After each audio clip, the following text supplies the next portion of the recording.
उत्तमम।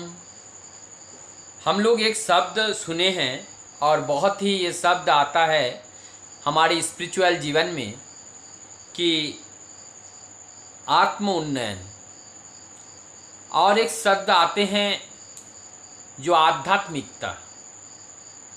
हमारे जीवन में ये जो पहले आध्यात्मिकता को समझे, जो विचार, जो भाव सदैव हमें कारणमुखी कर देता है। अर्थात हमारे शरीर के जो इंद्रियां हैं, ये रिसेप्टर हैं। कहाँ का? वातावरण में घटित हुए सारे परिवर्तन को हमारे इंद्रिय रिसीव करके हमें बताती हैं। तो जो विचार हैं, जो इम्पल्स हमें मिलता है, यदि वो इम्पल्स, सारे इंद्रिय का जो इम्पल्स हैं, वो हमें सत्ता की ओर खींच करके ले जा रहा है, अर्थात ये कारणमुखी कर रहा है, तो ये आध्यात्मिकता ही है। एक शब्द आते हैं आत्म उन्नयन। तो इसमें प्रश्न ये है, आत्मा हम लोग पढ़ चुके हैं, ना तो मरते हैं, ना तो ये पंच तत्व जो हमारे पास है, आकाश, अग्नि, वायु, जल, पृथ्वी, किसी से भी इसको समाप्त किया जा सकता है। बिल्कुल किसी से समाप्त इससे नहीं किया जा सकता है। अर्थात यह अविनाश्वर सत्ता है, जो इसका कभी विनाश संभव है ही नहीं। और ये सत्ता तब से है जब कुछ भी नहीं था, तब भी ये सत्ता था। तो जब स्वयं में ये शुद्ध है, बुद्ध है, इनकी ना उन्नयन होने की जरूरत है, ना अवनयन की जरूरत है, ना इनकी उदोगति है, ना इनकी अधोगति है। तो क्या है ये आत्मोन्नयन? हम लोग आत्म उन्नयन शब्द से ही ऐसा समझा जाता है, आत्मा का उन्नयन। यह आत्मा का उन्नयन का अर्थात एक भाव का उन्नयन है। अपने जितना हम आत्मा के पास जाएंगे, हमारा भाव का उतना उन्नयन होता चला जाएगा।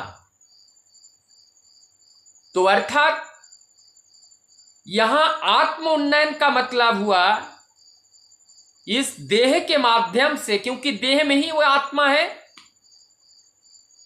और देह में ही वो भाव है। और भाव कहां से आता है? हमारी इंद्रिय द्वारा जो रिसीव करके जो कर्म इस देह से कराते हैं, और उसके माध्यम से जो अनुभूति, जो ज्ञान होती है, वही भाव के रूप में हमें प्राप्त होते हैं। तो आध्यात्मिक जीवन व्यतीत करके उस भाव को हम जितना वो आत्मा के सन्निकट पहुंच पाते हैं।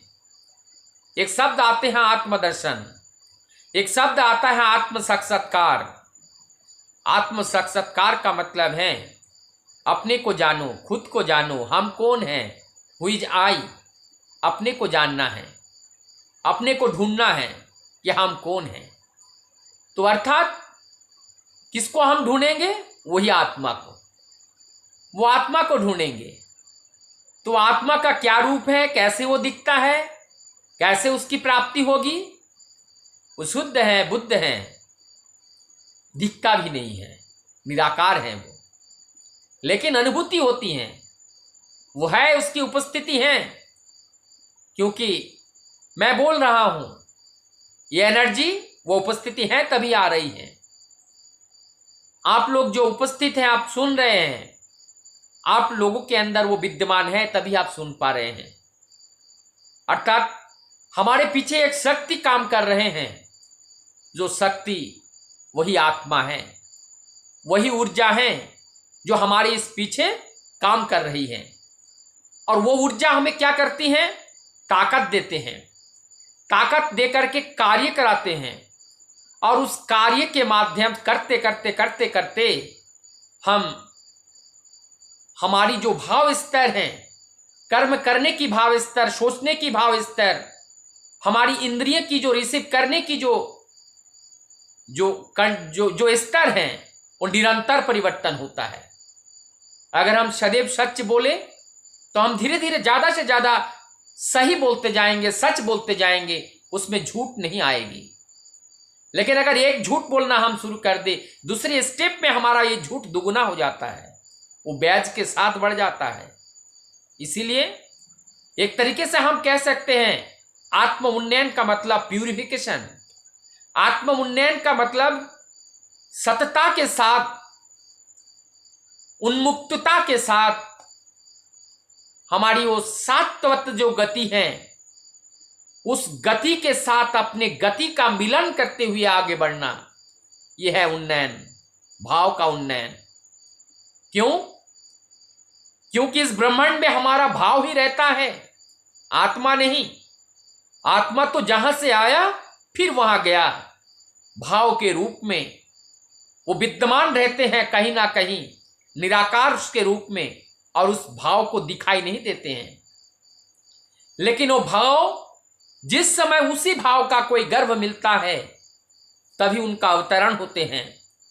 जब भी अवतरण होते हैं और उसमें फिर वो आत्मा प्रवेश करते हैं, फिर जीवात्मा प्रवेश करते हैं, एक जीव का निर्माण होता है, एक सृष्टि का, एक जीव का निर्माण तभी हो जाता है।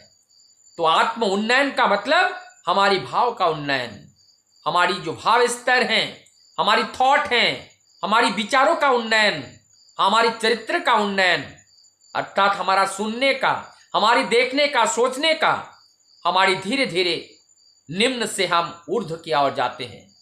निम्न क्या है? जो हमें खींच करके पतन की ओर ले जाएं, अंधकार की ओर ले जाएं, जो ईश्वर से हमें दूर ले जाएं, जो सत्य से हमें दूर ले जाएं, वो निम्नगामी है। और जो हमें सत्य की ओर ले जाएं, आनंद की ओर ले जाएं, सुख की ओर ले जाएं, सहजता की ओर ले जाएं, ये है ऊर्ध्वगामी, ये उन्नयन है। तो इस देह के माध्यम से जो कर्म करते हैं, वही कर्म ही हमारे भाव में बदलाव लाते हैं, और वही भाव भाषा बनते हैं, और वही भाषा हमारा व्यवहार बनते हैं, और उस व्यवहार से हमारी चरित्र बनती हैं, और वो चरित्र से हम एवं हमारे परिवेश के लोग, सभी लोग आनंदित होते हैं। तो ये जो आत्म उन्नयन करने के लिए हम सभी लोग आए हैं, और परम पिता ने इस देह भी हमको दिया है, आइए हम सभी लोग इस देह का सदुपयोग करें। हम अपने जीवन में एक अवलंबन हो, और वह अवलंबन हो सद्गुरु के रूप में, वो आदर्श हो हमारे जीवन में, और वो आइकन हो, और हम उसको अपने पैरेलल उसको रखकर, उसको देखकर, हमें सामने रखकर, एक आईने की तरह हम उसके पास, अपने पास में रखकर, हमारे हर कार्य के साथ उसकी समानता को देखते हुए, हर कार्य के साथ उस आईने की तरह जैसे हम देखते हैं, और हमारी सारी अवगुण मिटाते हुए हम पवित्रता की ओर जाते हैं, ऐसे ही सद्गुरु को ग्रहण करके उनकी कहे हुए बात पर चलते हुए हम अपने आत्म उन्नयन की राह को पकड़ सकते हैं। वंदे पुरुषोत्तम।